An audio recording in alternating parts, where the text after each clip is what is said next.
importante a gente talvez colocar, adicionar. Eu, pessoalmente, nesse livro Academic AI, né, que eu publiquei, como eu disse, há 2 anos atrás, ainda estava no ChatGPT, na época eu publiquei o livro porque exatamente eu observei, primeiro eu fiz uma publicação que não era minha, era da Folha de São Paulo, na época, né, e eu observei que eu apanhei muito no grupo da CAPES, né, então eu decidi publicar um livro, depois de eu apanhar, eu observei também que várias vezes as pessoas ficavam fazendo comentários que eu achava bastante achava, eu não dizer tosco, mas bem assim, pobre, sabe? Parece que a pessoa não entendia de nada que tá falando. Eu falei, eu vou escrever um livro que vai fazer. Nesse livro, eu tô querendo atualizar ele, porque as coisas mudaram muito rápido. Eu gosto de separar o ChatGPT em as habilidades dele em dois grupos, né? Tem aquela habilidade intelectual, né? Que é a habilidade intelectual, e tem a habilidade mecânica. Habilidade mecânica, eu não vejo como antiético você passar para o chat GBT. O que eu quero dizer com a habilidade mecânica? Por exemplo, né, no seu canal, recentemente, você testou algumas ferramentas do Academic AI. Lá tinha uma ferramenta que você testou, e quem tiver curiosidade, eu tenho vários cursos na Udemy, nesse canal do YouTube tem vários cursos também. Uma delas é assim, você entrava um resumo, né, entrava um resumo do seu artigo e no final sai um resumo bem estruturado. Por que eu queria aquela ferramenta? Porque é o seguinte, quando você vai escrever um artigo científico, a gente deixa o resumo por último, né? E a gente já tá cansado, saco cheio, aí o resumo fica por último, né? Eu sempre deixo o resumo por último. E muitas vezes você tem que ficar ajustando o tamanho do resumo, aí alguém pede resumo estruturado, aí tem que colocar resumo tipo introdução, métodos, coisa e tal. Já tá no final, cansado, saco cheio, doido para submeter o artigo. Então eu criei a ferramenta para isso. Eu não vejo nada de antiético você entregar um resumo, vamos dizer assim, mal estruturado, assim, tipo, você coloca lá a introdução, coloca coisa e tal, os resultados do seu artigo, coloca, por exemplo, a conclusão e manda a inteligência artificial colocar aí no formato estrutural. Depois você dá uma lida. Eu não vejo nada de antiético nisso, né? Eu acho que o antiético seria você usar a inteligência artificial e que já aconteceu. Teve mais de um caso que está no meu blog jovempensador.com, lá tem dois exemplos, né? De dois casos, revista grande, não é revista pequena, é o ZVE, né? Revista grande. Teve um caso, ficou famoso, que um cara publicou uma imagem, não sei se você ficou sabendo, de uma artificial que criou um rato, né? Era uma imagem de um rato, só que o rato tinha um bago enorme, um bagão, bago mesmo do rato, né? O rato bagão, ficou famoso. Teve outro caso, teve dois casos também, no qual os caras publicou na EUZVE, na revista grande, a saída do chat GBT, né? Igualzinho, assim, os caras tirou e jogou. Então, para mim, a diferença entre ético e antiético não tem nada a ver com o uso artificial, tem a ver com como que você usa. Se você usa artificial para fazer a parte mecânica, é muito parecido com o exemplo que eu gosto de dar.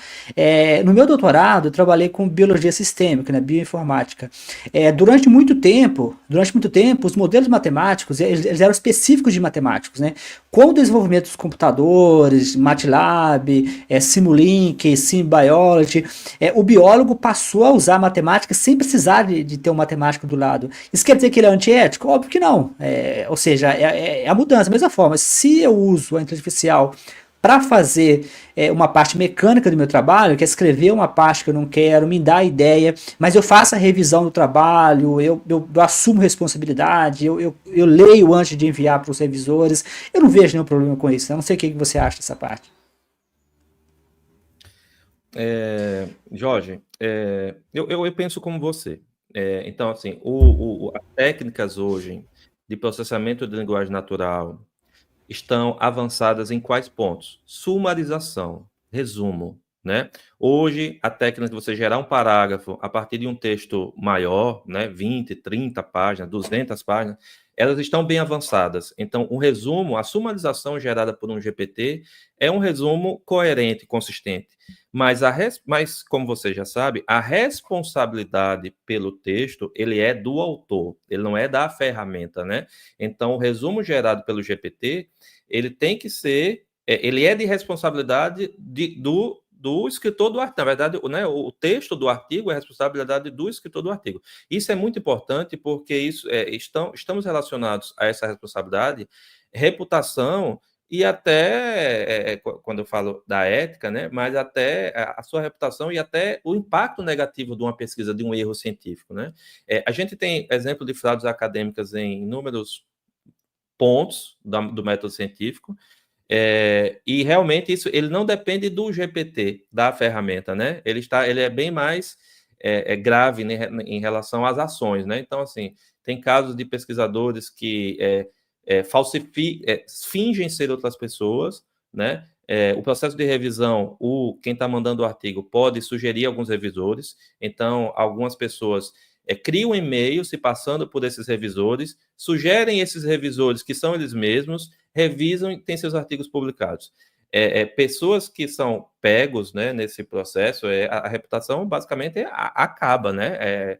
Além da retratação do artigo científico, inclusive perda de emprego, perda de incentivo ao fomento. Então, a fraude acadêmica, né, é um outro processo. Não tem nada a ver usar GPT e fraude, são duas coisas diferentes. Agora, a responsabilidade sempre recai sobre o pesquisador. Então, quando um pesquisador ou um autor pega um texto do GPT, cola do jeito que está e nem lê, né? Além de ser uma atitude irresponsável, né? É uma atitude até infantil, né? É uma coisa grotesca, né? Os casos que a gente vê. Mas, enfim, por exemplo, eu cometo uma fraude acadêmica quando eu peço para o GPT alterar uma imagem de um outro pesquisador com dados que não existem e pega esse uso no meu trabalho, né? Isso é uma coisa realmente reprovável. É extremamente curioso, por exemplo, a ChatGPT faz com facilidade enorme.